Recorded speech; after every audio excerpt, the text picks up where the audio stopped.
I'd like to tell you about the strangest secret in the world. Not long ago, Albert Schweitzer, the great doctor and Nobel Prize winner, was being interviewed in London, and a reporter asked him, "Doctor, what's wrong with men today?" The great doctor was silent a moment, and then he said, "Men simply don't think." And it's about this that I want to talk with you. We live today in a golden age. This is an era that man has looked forward, dreamed of, and worked toward for thousands of years. But since it's here, we pretty well take it for granted. We in America are particularly fortunate to live in the richest land that ever existed on the face of the earth, a land of abundant opportunity for everyone. But do you know what happens? Let's take 100 men who start even at the age of 25. Do you have any idea what will happen to those men by the time they're 65? These 100 men who all start even at the age of 25 believe they're going to be successful. If you asked any one of these men if he wanted to be a success, he'd tell you that he did. And you'd notice that he was eager toward life, that there was a certain sparkle to his eye, an erectness to his carriage, and life seemed like a pretty interesting adventure to him. But by the time they're 65, 1 will be rich, 4 will be financially independent, 5 will still be working, 54 will be broke. Now think a moment. Out of the 100, only 5 make the grade. Why do so many fail? What has happened to the sparkle that was there when they were 25? What's become of the dreams, the hopes, the plans? And why is there such a large disparity between what these men intended to do and what they actually accomplished? When we say about 5% achieve success, we have to define success. And here's the definition. Success is the progressive realization of a worthy ideal. If a man is working toward a predetermined goal and knows where he's going, that man is a success. If he's not doing that, he's a failure. Success is the progressive realization of a worthy ideal. Rollo May, the distinguished psychiatrist, wrote a wonderful book called Man's Search for Himself. And in this book he says, "The opposite of courage in our society is not cowardice, it is conformity." And there you have the trouble today. It's conformity. People acting like everyone else, without knowing why, without knowing where they're going. Now think of it. In America right now, there are over 14 million people 65 years of age and over, and about 13 million of these 14 million are broke. They're dependent on someone else for life's necessities. Now we learn to read by the time we're 7. We learn to make a living by the time we're 25. Usually by that time we're not only making a living, we're supporting a family. And yet by the time we're 65, we haven't learned how to become financially independent in the richest land that has ever been known. Why? We conform. And the trouble is that we're acting like the wrong percentage group, the 95% who don't succeed. Now why do these people conform? Well, they don't know really. These people believe that their lives are shaped by circumstances, by things that happen to them, by exterior forces. They're outer-directed people. A survey was made one time that covered a lot of men, working men, and these men were asked this question: why do you work? Why do you get up in the morning?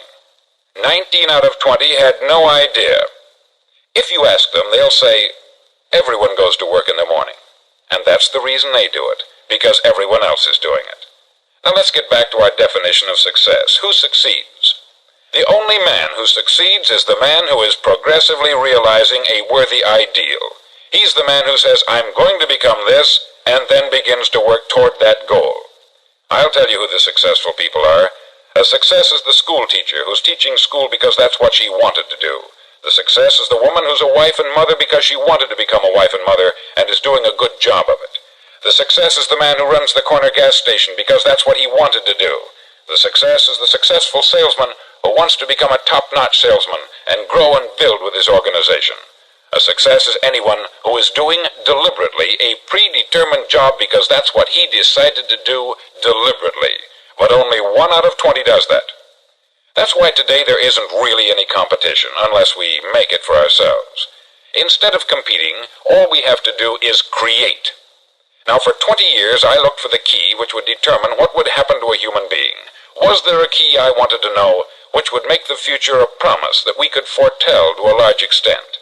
Was there a key that would guarantee a person's becoming successful if he only knew about it and knew how to use it? Well, there is such a key, and I've found it. Have you ever wondered why so many men work so hard and honestly without ever achieving anything in particular, and others don't seem to work hard and yet seem to get everything? They have the magic touch. You've heard them say that about someone. Everything he touches turns to gold. And have you ever noticed that a man who becomes successful tends to continue to become successful, and on the other hand, have you noticed how a man who is a failure tends to continue to fail? It's because of goals. Some of us have them, some don't. People with goals succeed because they know where they're going.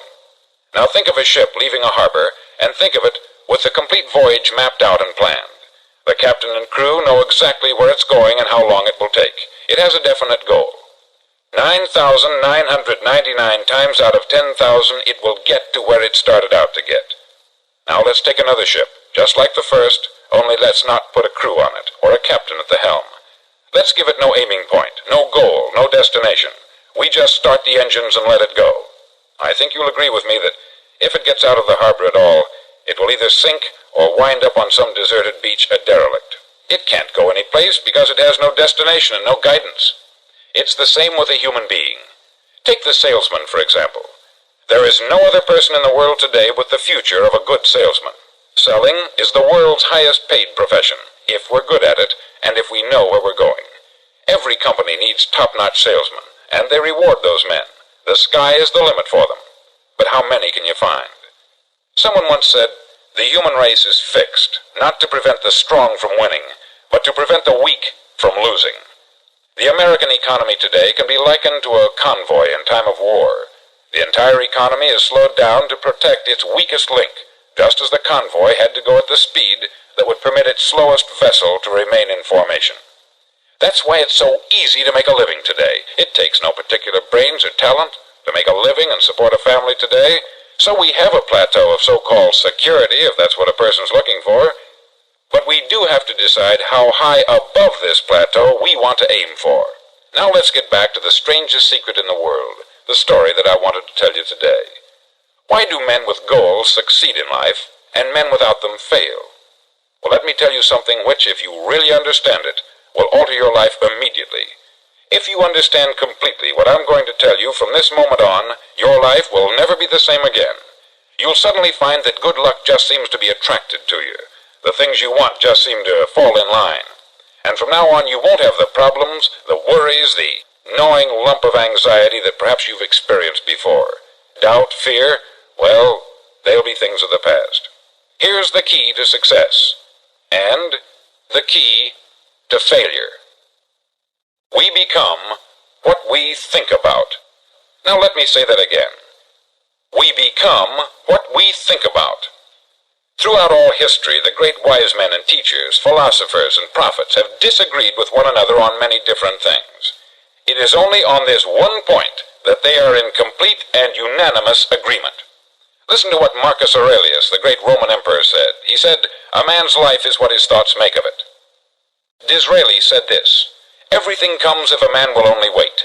I have brought myself by long meditation to the conviction that a human being with a settled purpose must accomplish it, and that nothing can resist a will that will stake even existence for its fulfillment."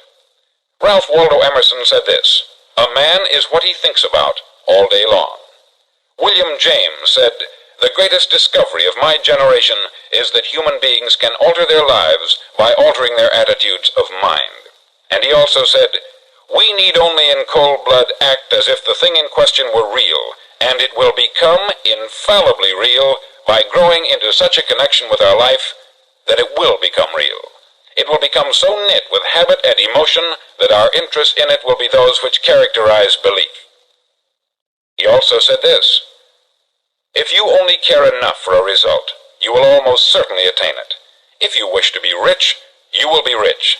If you wish to be learned, you will be learned. If you wish to be good, you will be good. Only you must then really wish these things, and wish them exclusively, and not wish at the same time 100 other incompatible things just as strongly." In the Bible you read, in Mark 9:23, "If thou canst believe, all things are possible to him that believeth." Dr. Norman Vincent Peale said this, "This is one of the greatest laws in the universe. Fervently do I wish I had discovered it as a very young man. It dawned upon me much later in life, and I found it to be one of the greatest, if not my greatest discovery, outside of my relationship to God. And the great law, briefly and simply stated, is that if you think in negative terms, you'll get negative results. If you think in positive terms, you will achieve positive results. That is the simple fact, which is at the basis of an astonishing law of prosperity and success. In 3 words, believe and succeed. William Shakespeare put it this way: our doubts are traitors, and make us lose the good we oft might win, by fearing to attempt.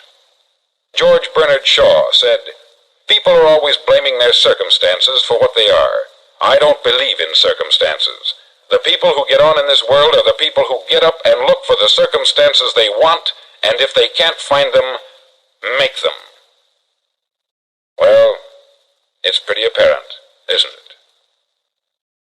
And every person who discovered this for a while believed that he was the first one to work it out. We become what we think about. Now it stands to reason that a person who's thinking about a concrete and worthwhile goal is going to reach it, because that's what he's thinking about. And we become what we think about. Conversely, the man who has no goal, who doesn't know where he's going, and whose thoughts must therefore be thoughts of confusion and anxiety and fear and worry, becomes what he thinks about. His life becomes one of frustration, fear, anxiety, and worry. And if he thinks about nothing, he becomes nothing. Now, how does it work? Why do we become what we think about? Well, I'll tell you how it works as far as we know. Now, to do this, I want to tell you about a situation that parallels the human mind. Suppose a farmer has some land, and it's good, fertile land. Now, the land gives the farmer a choice. He may plant in that land whatever he chooses. The land doesn't care. It's up to the farmer to make the decision. Now remember, we're comparing the human mind with the land, because the mind, like the land, doesn't care what you plant in it. It will return what you plant, but it doesn't care what you plant. Now let's say that the farmer has 2 seeds in his hand. One is a seed of corn, the other is nightshade, a deadly poison. He digs 2 little holes in the earth and he plants both seeds, one corn, the other nightshade. He covers up the holes, waters, and takes care of the land, and what will happen? Invariably, the land will return what is planted. As it's written in the Bible, as ye sow, so shall ye reap. Remember, the land doesn't care. It will return poison in just as wonderful abundance as it will corn. So up come the 2 plants, one corn, one poison. Now, the human mind is far more fertile, far more incredible and mysterious than the land, but it works the same way. It doesn't care what we plant. Success, failure. A concrete worthwhile goal, or confusion, misunderstanding, fear, anxiety, and so on. But what we plant, it will return to us. You see, the human mind is the last great unexplored continent on the earth. It contains riches beyond our wildest dreams. It will return anything we want to plant. Now you might say, well, if that's true, why don't people use their minds more? Well, I think they've figured out an answer to that too. Our mind comes as standard equipment at birth. It's free. And things that are given to us for nothing, we place little value on. Things that we pay money for, we value. The paradox is that exactly the reverse is true. Everything that's really worthwhile in life came to us free. Our mind, our soul, our body, our hopes, our dreams, our ambitions, our intelligence, our love of family and children and friends. All these priceless possessions are free, but the things that cost us money are actually very cheap and can be replaced at any time. A good man can be completely wiped out and make another fortune. He can do that several times. Even if our home burns down, we can rebuild it, but the things we got for nothing, we can never replace. The human mind isn't used merely because we take it for granted. Familiarity breeds contempt. It can do any kind of job we assign to it, but generally speaking, we use it for little jobs instead of big important ones. Universities have proved that most of us are operating on about 10% of our abilities. Decide now. What is it you want? Plant your goal in your mind. It's the most important decision you'll ever make in your entire life. Do you want to be an outstanding salesman, a better worker at your particular job? Do you want to go places in your company, in your community? All you've got to do is plant that seed in your mind. Care for it. Work steadily toward your goal, and it will become a reality.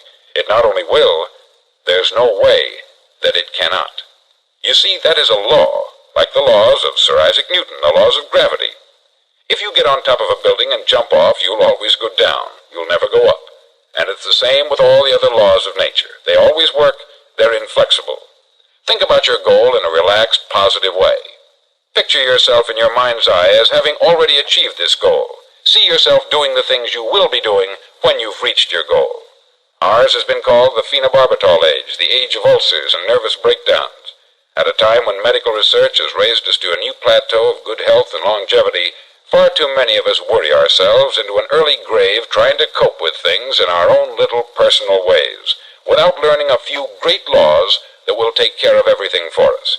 These things we bring on ourselves through our habitual way of thinking. Every one of us is the sum total of his own thoughts. He is where he is because that is exactly where he really wants to be, whether he'll admit that or not. Each of us must live off the fruit of his thoughts in the future, because what you think today and tomorrow, next month and next year, will mold your life and determine your future. You're guided by your mind. I remember one time I was driving through Arizona and I saw one of those giant earth-moving machines roaring along the road at about 35 miles an hour with what looked like 20 tons of dirt in it, a tremendous, incredible machine, and there was a little man perched way up on top with the wheel in his hands guiding it. And as I drove along, I was struck by the similarity of that machine to the human mind. Just suppose you're sitting at the controls of such a vast source of energy. Are you going to sit back and fold your arms and let it run itself into a ditch? Or are you going to keep both hands firmly on the wheel and control and direct this power to a specific, worthwhile purpose? It's up to you. You're in the driver's seat. You see, the very law that gives us success is a two-edged sword. We must control our thinking. The same rule that can lead a man to a life of success, wealth, happiness, and all the things he's ever dreamed of for himself and his family, that very same law can lead him into the gutter. It's all in how he uses it, for good or for bad. This is the strangest secret in the world. Now, why do I say it's strange, and why do I call it a secret? Actually, it isn't a secret at all. It was first promulgated by some of the earliest wise men, and it appears again and again throughout the Bible. But very few people have learned it, understand it. That's why it's strange, and why, for some equally strange reason, it virtually remains a secret. I believe that you could go out and walk down the main street of your town and ask one man after another what the secret of success is, and you probably wouldn't run into one man in a month who could tell you. Now, this information is enormously valuable to us, if we really understand it and apply it. It's valuable to us not only for our own lives, but the lives of those around us, our family, employees, associates, and friends. Life should be an exciting adventure. It should never be a bore. A man should live fully, be alive. He should be glad to get out of bed in the morning. He should be doing a job he likes to do because he does it well. One time I heard Grove Patterson make a speech, the editor-in-chief of the Toledo Daily Blade, and as he concluded his speech, he said something that I've never forgotten. He said something like this: "My years in the newspaper business have convinced me of several things, among them that people are basically good, and that we came from someplace, and we're going someplace. So we should make our time here an exciting adventure. The architect of the universe didn't build a stairway leading nowhere. And the greatest teacher of all, the carpenter from the plains of Galilee, gave us the secret time and time again. As ye believe, so shall it be done unto you." I've explained the strangest secret in the world and how it works. Now I want to explain how you can prove to yourself the enormous returns possible in your own life by putting this secret to a practical test. I want you to make a test that will last 30 days. Now, it isn't going to be easy. If you'll give it a good try, it will completely change your life for the better. Back in the 17th century, Sir Isaac Newton, the English mathematician and natural philosopher, gave us some natural laws of physics which apply as much to human beings as they do to the movement of bodies in the universe. Now, one of these laws is that for every action, there is an equal and opposite reaction. Simply stated, as it applies to you and me, it means we can achieve nothing without paying the price. The results of your 30-day experiment will be in direct proportion to the effort you put forth. To be a doctor, you must pay the price of long years of difficult study. To be successful in selling, and remember that each of us succeeds to the extent of his ability to sell, selling our families on our ideas, selling education in schools, selling our children on the advantages of living the good and honest life, selling our associates and employees on the importance of being exceptional people, to, of course, the profession of selling itself. But to be successful in selling our way to the good life, we must be willing to pay the price. Now, what is that price? Well, it's many things. First, it's understanding emotionally, as well as intellectually, that we literally become what we think about, that we must control our thoughts if we're to control our lives. It's understanding fully that, as ye sow, so shall ye reap. Secondly, it's cutting away all the fetters from the mind and permitting it to soar as it was divinely designed to do. It's the realization that your limitations are self-imposed, and that the opportunities for you today are enormous beyond belief. It's rising above narrow-minded pettiness and prejudice. Thirdly, to use all your courage to force yourself to think positively on your own problem, to set a definite and clearly defined goal for yourself, to let your marvelous mind think about your goal from all possible angles, to let your imagination speculate freely upon many different possible solutions, to refuse to believe there are any circumstances sufficiently strong to defeat you in the accomplishment of your purpose, to act promptly and decisively when your course is clear, and to keep constantly aware of the fact that you are, at this moment, standing in the middle of your own acre of diamonds, as Russell Conwell used to point out. Fourth, save at least 10% of what you earn. It's also remembering that no matter what your present job, it has enormous possibilities if you're willing to pay the price. Now let's just go over the important points in the price each of us must pay to achieve the wonderful life that can be ours. It is, of course, worth any price. 1, you will become what you think about. 2, remember the word imagination. Let your mind soar. 3, courage. Concentrate on your goal every day. 4, save 10% of what you earn. And action. Ideas are worthless unless we act on them. Now I'll try to outline the 30-day test I want you to make. Now keep in mind that you have nothing to lose by making this test, and everything you could possibly want to gain. There are 2 things that may be said of everyone. Each of us wants something, and each of us is afraid of something. I want you to write on a card what it is you want more than anything else. It may be more money. Perhaps you'd like to double your income or make a specific amount of money. It may be a beautiful home. It may be success at your job. It may be a particular position in life. It could be a more harmonious family. Each of us wants something. Write down on your card specifically what it is that you want. Make sure it's a single goal and clearly defined. You needn't show it to anyone, but carry it with you so that you can look at it several times a day. Think about it in a cheerful, relaxed, positive way each morning when you get up, and immediately you have something to work for, something to get out of bed for, something to live for. Look at it every chance you get during the day and just before going to bed at night. As you look at it, remember that you must become what you think about, and since you're thinking about your goal, you realize that soon it will be yours. In fact, it's yours really the moment you write it down and begin to think about it. Look at the abundance all around you as you go about your daily business. You have as much right to this abundance as any other living creature. It's yours for the asking. Now we come to the difficult part. Difficult because it means the formation of what is probably a brand new habit, and new habits are not easily formed. Once formed, however, it'll follow you for the rest of your life. Stop thinking about what it is you fear.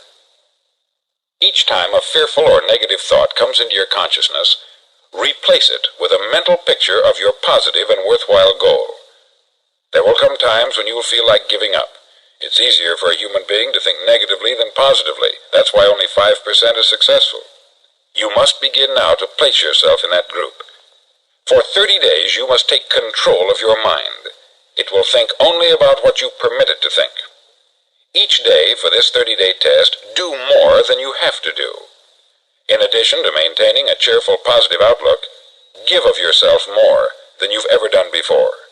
Do this knowing that your returns in life must be in direct proportion to what you give.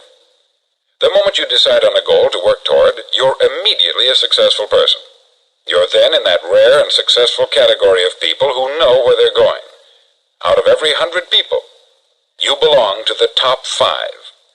Don't concern yourself too much with how you're going to achieve your goal. Leave that completely to a power greater than yourself. All you have to do is know where you're going. The answers will come to you of their own accord. Remember these words from the Sermon on the Mount, and remember them well. Keep them constantly before you this month of your test. Ask, and it shall be given you. Seek, and ye shall find. Knock, and it shall be opened unto you.